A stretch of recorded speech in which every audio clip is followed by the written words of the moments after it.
Unlock the power of real-time voice communication in your Nodejs applications with the Nexmo API and this quick tutorial. First, we'll need to set up your Nexmo account and grab your API credentials. Head over to the Vonage website. That's the new name for Nexmo, and sign up or log in. Once you're in, navigate to your dashboard and locate both your application ID and your API secret. These will be crucial for authenticating your application with the Nexmo service.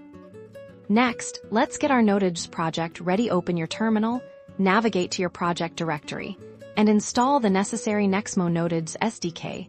This will provide us with easy-to-use functions for interacting with the API.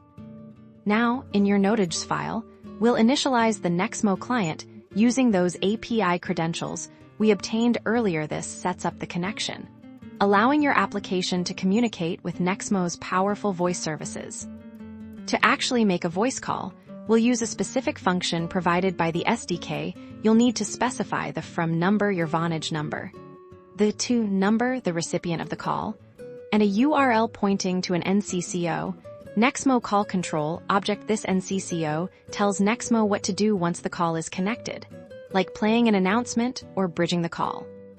The NCCO is fundamental. It's a JSON document that defines the actions for your call. For instance, it can instruct Nexmo to stream an MP3 file, play a DTMF tone, or even connect the call to another endpoint.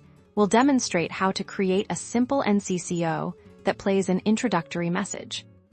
By combining your Nodejs application, the Nexmo SDK, and well-defined NCCOs, you can seamlessly integrate voice calling into your projects, enabling rich real-time communication features for your users. Happy coding!